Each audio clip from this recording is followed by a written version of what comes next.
बिस्मिल्लाहिर्रहमानिर्रहीम। Islamic library में आप सबको खुश आमदीद कहती हूँ। वीडियो देखने से पहले मेरे चैनल को सब्सक्राइब कर लें और बेल आइकॉन को क्लिक कर लें ताकि मेरी आने वाली वीडियोस आपको वक्त पर मिलती रहें। आज का जो मेरा किस्सा है वो एक ऐसे शख्स का है जो अल्लाह का हो गया तो अल्लाह उसका हो गया। ये सारी कायनात और उसके अंदर मौजूद तमाम कायनाती अशिया हुक्म इलाही की ताबे हैं। सूरज, चाँद, सितारे, सियारात, फलक सब उसके हुक्म के तहत गर्दिश कर रहे हैं। जिस काम में बंदे के लिए बेहतरी होती है, कायनात के निज़ाम को भी उसके मुताबिक चलाया जाता है। सही मुस्लिम शरीफ में हज़रत अबू हुरैरा रज़ियल्लाहु अन्हु से रिवायत है कि रसूल सल्लल्लाहु अलैहि वसल्लम से रवायत करते हैं कि आप सल्लल्लाहु अलैहि वसल्लम ने फरमाया, एक शख्स किसी बयाबान और वीरान ज़मीन में था कि उसी दौरान उसने एक बादल में आवाज़ सुनी, फलां के बाग को सैराब कर। तो वो बादल दूसरे बादलों से हटकर एक तरफ को चला गया और पानी एक पथरीली ज़मीन में बरसा दिया।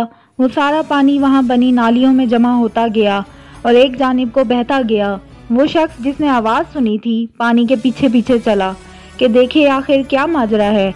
आगे चलकर उसने देखा कि एक आदमी अपने बाग में खड़ा बेलचे से पानी को बाग की तरफ फेर रहा है। उस शख्स ने उस बाग वाले से कहा, ए अल्लाह के बंदे, तेरा क्या नाम है? उस आदमी ने वही नाम बताया जो उसने बदली में सुना था।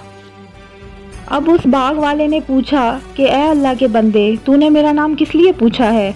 उसने कहा कि मैंने उस बदली में जिसका ये पानी आ रहा है गैबी आवाज़ सुनी थी। किसी कहने वाले ने तुम्हारा नाम लेकर कहा था कि फलां आदमी के बाग को सैराब कर दे। तो आखिर तुम उस बाग में क्या करते हो जो इतने मुकर्रब हो अल्लाह के यहाँ? उसने कहा कि भाई अब तुमने पूछा है तो बताना ही पड़ेगा। बात यह है कि मैंने अपनी कुल पैदावार के 3 हिस्से कर देता हूँ। एक हिस्सा तो फुकरा और मसाकीन और ज़रूरतमंदों में खर्च कर देता हूँ, दूसरा हिस्सा अपने अहलो अयाल पर खर्च करता हूँ और तीसरा हिस्सा दोबारा खेती बाड़ी में लगा देता हूँ। अल्लाह ताला ने उसके इस अमल की बरकत से उसके लिए गैबी मदद का इंतज़ाम फरमाया, क्योंकि शब व रोज़ की खून पसीना का एक करके हासिल होने वाली कमाई का एक बड़ा हिस्सा फुकरा और मसाकीन में खर्च कर देना बहुत हौसला और हिम्मत की बात है।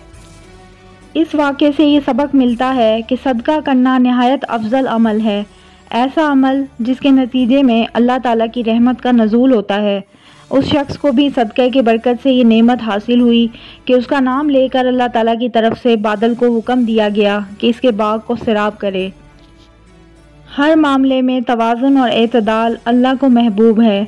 हर हकदार को उसका हक देना अल्लाह के नज़दीक बहुत पसंदीदा है और मोहताज बनने से ज़्यादा मोहताजों की खिदमत के काबिल बनना ज़्यादा महबूब अमल और अक्लमंदी का रास्ता है। तो ये था आज का मुख्तसर सा किस्सा। उम्मीद करती हूँ आपको ये वीडियो बहुत पसंद आई होगी। अगर आपको ये वीडियो अच्छी लगी है तो प्लीज़ लाइक करें, सब्सक्राइब करें और शेयर करें। अल्लाह हाफिज़।